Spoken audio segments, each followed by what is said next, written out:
Bienvenue dans cette vidéo présentation de logiciel. On va aborder les nouveautés de la version 28.0.1 d'OBS. Il y a beaucoup de choses à dire, de grosses nouveautés, même au niveau visuel, même pour des gens qui ne vont pas forcément utiliser tout ce qui vous est mis à votre disposition. Rien que au niveau de l'identité du logiciel, il y a pas mal d'éléments qu'on voit et qui sautent aux yeux. Première chose que je peux vous présenter là tout de suite pour que je ne l'oublie pas, c'est quand on est dans notre interface et qu'on gère notre fenêtre OBS d'enregistrement, on a maintenant des effets de règles qui permettent de voir où on a placé nos différents éléments sur la scène. Et c'est un élément qui va me faciliter la tâche pour vérifier que j'ai bien tout centré. Je suis un peu psychomaniaque quand il s'agit de bien régler au pixel près.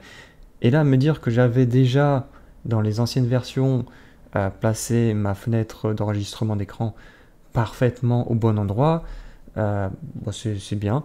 Mais là, ça me permet de confirmer que j'ai bien les éléments qui sont centrés, placés exactement là où je le souhaite. Donc ça, c'est une grosse nouveauté qui est bienvenue. D'autant plus que, une fois qu'on a configuré, il suffit de cliquer à côté et tout disparaît. Nous, ce qu'on va regarder, c'est le changelog qu'on a sur GitHub. Puisqu'évidemment, il y a bien plus que ça. Vous avez vu, l'interface aussi a été modernisée.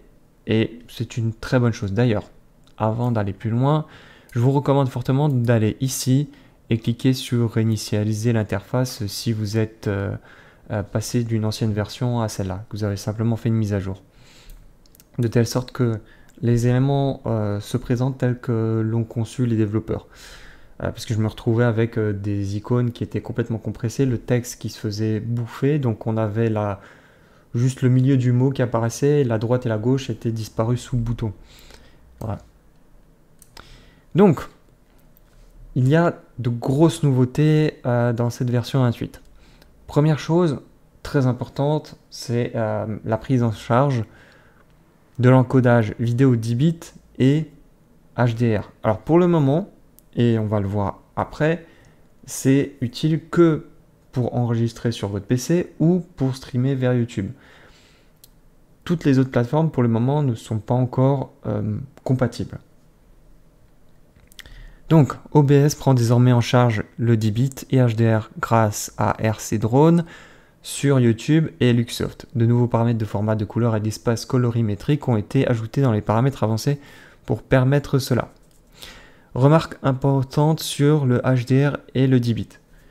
Alors, comme ça on se dit c'est formidable, je clique sur un bouton où il y a marqué HDR, activé, puis pof, c'est parti, YOLO. C'est beaucoup plus complexe que ça. Les ingénieurs chez Adobe, chez YouTube, et chez LTT Linux Tech Tip, le groupe s'arrache les cheveux pour trouver un moyen pour qu'on puisse avoir l'HDR, mais ceux qui ne peuvent pas y accéder, qui ont juste accès au SDR comme moi, ne soient pas impactés négativement, parce qu'il n'y a pour le moment pas d'échelle de conversion. On peut aller du SDR vers le HDR, mais passer du HDR vers le SDR, pour le moment, actuellement, où je fais cette vidéo, c'est catastrophique. On se retrouve en bas de l'échelle avec du HDR qui essaie d'être converti en SDR et ça ne marche pas. L'image est dégueulasse. Donc, ça reste encore très complexe et à être maturé comme technologie. Donc, HDR et 10 bits ne peuvent être encodés qu'avec les encodeurs modernes AV1 et HEVC. Donc, quand on va, je vais ramener OBS ici, on va dans Fichier, Paramètres, on va dans Avancé. Là, c'est grisé parce que je suis en train d'enregistrer, donc il m'a bloqué les paramétrages. Mais vous allez devoir changer ici le format de couleur, qui est pour moi NV12. Et là, vous allez devoir chercher... que je le cherche ici, le format couleur P010 et l'espace couleur REC 2100 PQ. Donc Format couleur ici, vous allez chercher le P010. Et l'espace couleur, ici, vous allez devoir le changer. À partir de là, si vous avez la bonne carte graphique, un système qui est capable d'enregistrer et de vous montrer aussi l'HDR, parce qu'il ne s'agit pas seulement d'enregistrer en HDR, et ne pas être capable de vérifier que ça s'affiche proprement. Donc il faudra obligatoirement, c'est pas une obligation, mais l'intérêt c'est pouvoir vérifier que ce qu'on a enregistré fonctionne en le regardant sur un écran que vous avez HDR. Donc moi j'ai rien de tout ça, donc ça me concerne pas. On va quand même parcourir. Donc l'encodage HEVC 10 bits nécessite NVIDIA série 10, AMD série 5000 ou un GPU plus récent. Intel QuickSync et Apple VT ne sont pas encore pris en charge. Pour le moment, ça marche que chez AMD et NVIDIA, j'imagine. Ouais, NVIDIA aussi. Alors, il parle de format d'encodage. Donc l'encodage, lui, ça se passe ici et là. Donc, ils disent qu'il nous faut AV1 et HEVC. Donc, moi, je suis obligé de changer de type standard à type FFmpeg custom. Et là, je vais pouvoir changer l'encodeur en... j'ai pas accès au AV1, mais par contre, j'ai accès au HEVC. Donc, vous voyez qu'il y a beaucoup de choses à paramétrer avant de pouvoir accéder à la vraie expérience HDR. Donc, si vous souhaitez encoder du SDR 10 bits, vous pouvez utiliser le format de couleur P010 avec un espace colorimétrique SDR par exemple, blablabla. Cependant, AV1 et HEVC sont toujours nécessaires. Le streaming HDR n'est actuellement pris en charge que via le service HLS de YouTube via un encodeur HEVC. Lors de la composition en SDR, les jeux qui fonctionnent en HDR peuvent désormais être correctement mappés en SDR. Donc c'est ce que je vous disais, pour le moment c'est un petit peu le bordel, tout n'est pas encore proprement défini et surtout comme tout se met en direct en place, il y aura forcément des casseroles. À vous de voir si vous êtes prêt à vous lancer en faisant un peu de bêta-testeur ou si vous attendez que l'expérience soit complète et peaufinée.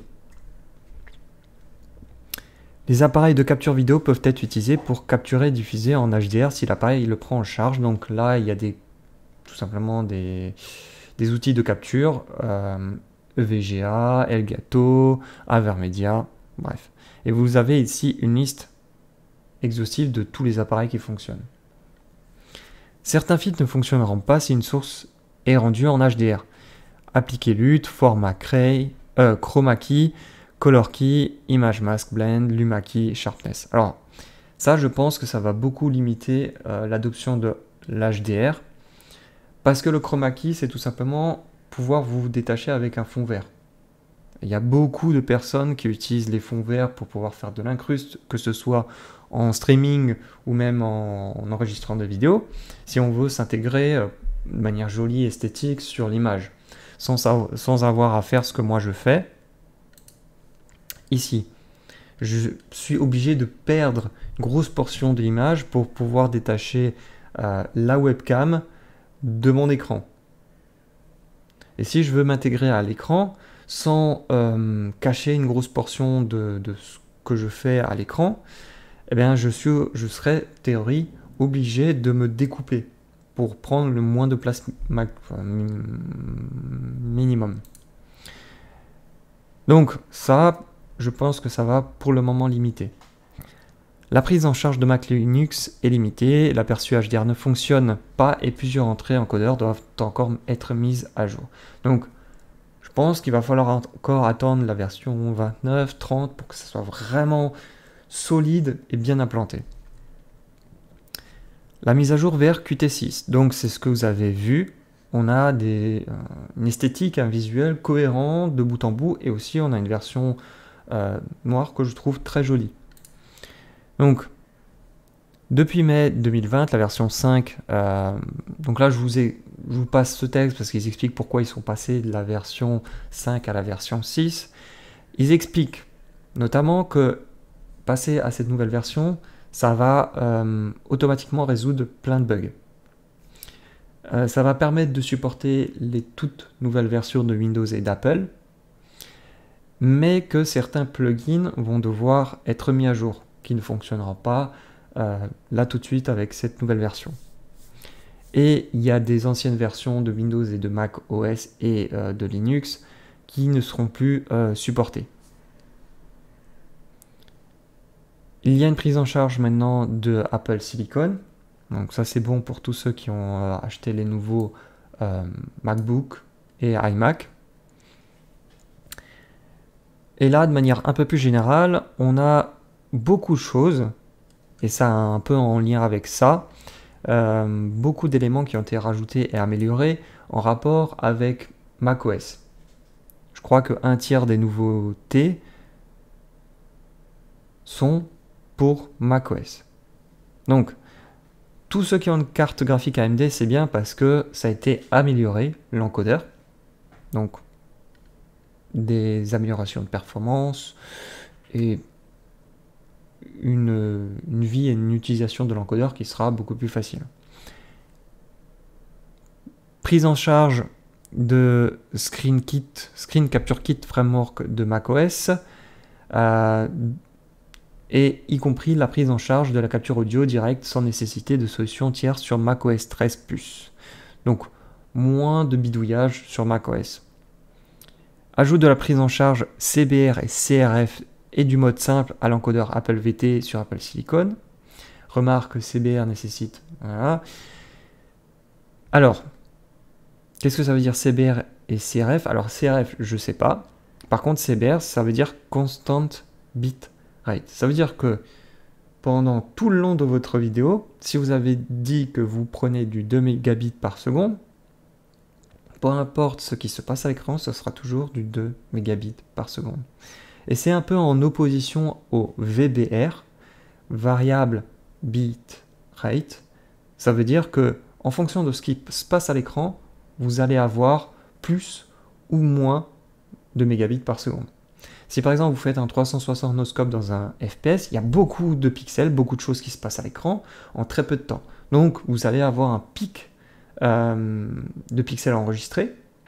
Et si maintenant vous êtes dans une phase de votre gameplay où vous faites du sniper en faisant du camping, donc vous ne bougez pas pendant 30 secondes, il ne se passe rien à l'écran, qu'est-ce qui va se passer? Le bitrate va tomber, va chuter, parce que cette méthode intelligente va détecter que la frame par rapport à la précédente, il ne se passe rien. Donc il va dire, tu me prends la frame précédente et tu la copie-colle.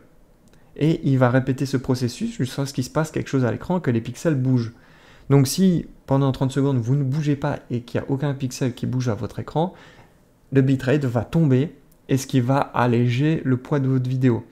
Donc le CBR c'est pratique quand il y a beaucoup d'actions à l'écran, tout le temps. Ça vous évite d'avoir des fichiers excessivement lourds. Mais si maintenant vous êtes en train d'enregistrer quelque chose qui ne bouge pas beaucoup, le VBR, c'est mieux. Et le CRF, je ne le connais pas, c'est la première fois que je le vois. Mais j'imagine que c'est une autre technique pour enregistrer et qui est optimisée pour un type d'usage. Ajoute de la capture audio de l'application sous Windows pour permettre la capture de la sortie audio à partir d'un seul processus. Alors ça ne veut rien dire, la phrase telle quelle, mais en gros, là vous l'avez en anglais, add aided application audio capture on video Windows to allow capturing the audio output from a single process. Donc en gros, si j'ai bien compris, maintenant vous êtes en train de jouer à un jeu vidéo et en fond vous avez votre navigateur web qui est en train de faire jouer une playlist de musique. Mais cette playlist de musique, vous voulez la séparer de votre jeu. Par contre, objectivement, ce qui va sortir de vos enceintes, c'est le jeu plus la musique. Eh bien, là, vous pouvez dire à OBS, tu me prends l'audio seulement de ce qui sort de mon navigateur web, ou que de mon jeu. Et vous allez en fait pouvoir faire des combinaisons. Soit vous dites, finalement, je veux que les gens entendent seulement la musique, mais pas mon jeu. Ou tout l'inverse, la musique, c'est pour moi, c'est pour me faire plaisir, mais je veux que les gens entendent seulement... je veux qu'ils entendent seulement le jeu vidéo, mais pas la musique. voilà un cas de figure tout à fait pratique. Ajout de la possibilité de sectionner un mix vidéo séparé pour la caméra virtuelle. Donc je pense que c'est sur le même principe que l'audio. Vous pouvez dire, voilà, tu me prends ça, mais pas l'autre, j'imagine. Ajout de la prise en charge de NVIDIA Background Removal sous Windows. Et la même chose pour ce qui est en dessous. Ajout de ROM Echo Removal au filtre NVIDIA Noise Suppression sous Windows. Donc là, il vous faut forcément une carte graphique, je crois, 3000, ce qui n'est pas mon cas, et d'avoir installé NVIDIA Video Effect SDK pour pouvoir utiliser ces deux effets qui sont de toutes les vidéos de testeurs qui sont vraiment efficaces, qui fonctionnent très très bien. Ajout d'OBS WebSocket 5.0 en tant que plugin propriétaire. En gros, ce plugin il se trouve ici, ce qui permet en fait de contrôler à distance OBS. Vous n'êtes plus obligé, si vous êtes une équipe de 3, 4, 5 personnes, par exemple il y a un présentateur, il y a une personne qui va gérer l'audio, qui va vérifier que les pistes son sortent parfaitement clean, qui peut changer de micro, voilà.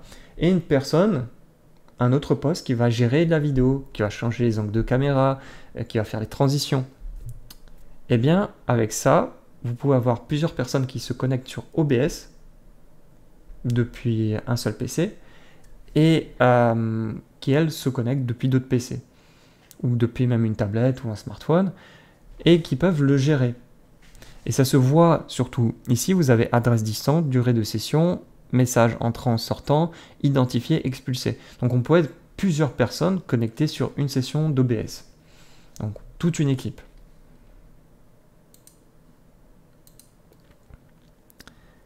Alors, ajout d'un nouveau thème par défaut Yami, donc c'est le fameux thème que vous voyez ici, où tout est en rondeur avec des couleurs un peu pastel calmes. Et c'est vrai que c'est beaucoup plus agréable. Ajout de la possibilité de diviser automatiquement les enregistrements en fonction de la taille ou de la durée du fichier ou manuellement via le raccourci clavier. Donc vous avez un enregistrement un enregistrement et vous allez dire que tous les 2 gigas, on va générer un nouveau fichier. Ça permet, j'imagine, moi j'en ai pas l'utilité, mais si on fait un enregistrement de 7 heures d'affilée, évitez de se retrouver un fichier de 100 gigas. Au lieu de ça, on va se retrouver par exemple avec 50 fichiers de 2 gigas. Ce qui fait que sur la piste de montage, ça sera beaucoup plus digeste. On va pouvoir scinder. On va commencer le montage des 5 premières vidéos, puis ensuite, une fois qu'on a terminé, on va faire le montage des 5 autres, et ainsi de suite. Ça fait que votre machine qui n'a pas forcément 128 Go en RAM peut digérer ça. Ajout de la section d'accessibilité à la fenêtre des paramètres, on peut changer les couleurs de l'interface. Donc ça se trouve ici, fichier, paramètres, avancé, non, accessibilité. Et donc, toutes ces couleurs, vous les avez ici sur votre interface. On a le fameux vert, jaune, rouge de l'audio, vert, jaune, rouge. On a aussi le bleu, le vert et le rouge quand on agit avec nos éléments sur notre piste vidéo. Et on peut changer du coup toutes ces couleurs. C'est très pratique parce que là, par exemple, quand je survole, eh bien le bleu sur bleu, ça se voit pas trop. Donc je peux, imaginons, me dire que je vais changer ça en violet, en jaune, en une couleur bien différente du bleu pour pouvoir le voir correctement.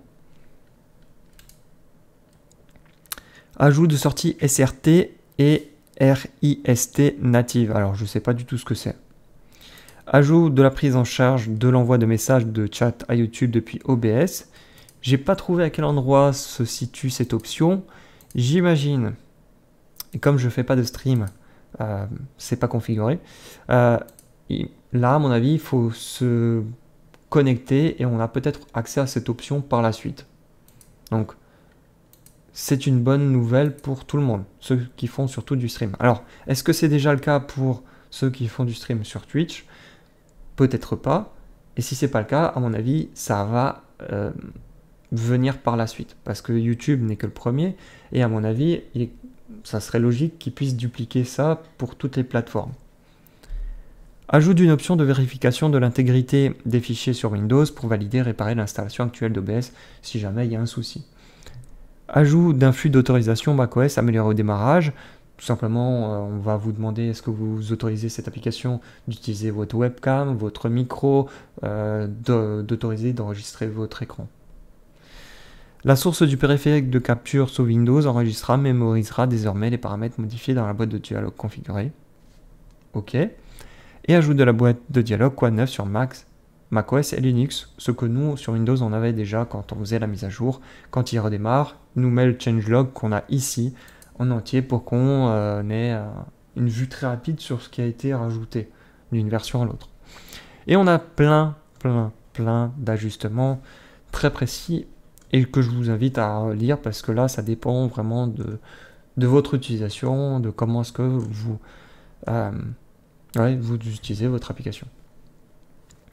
N'hésitez pas à laisser un pouce bleu ou un pouce rouge, à vous abonner et je vous retrouve pour d'autres vidéos de ce type. A plus!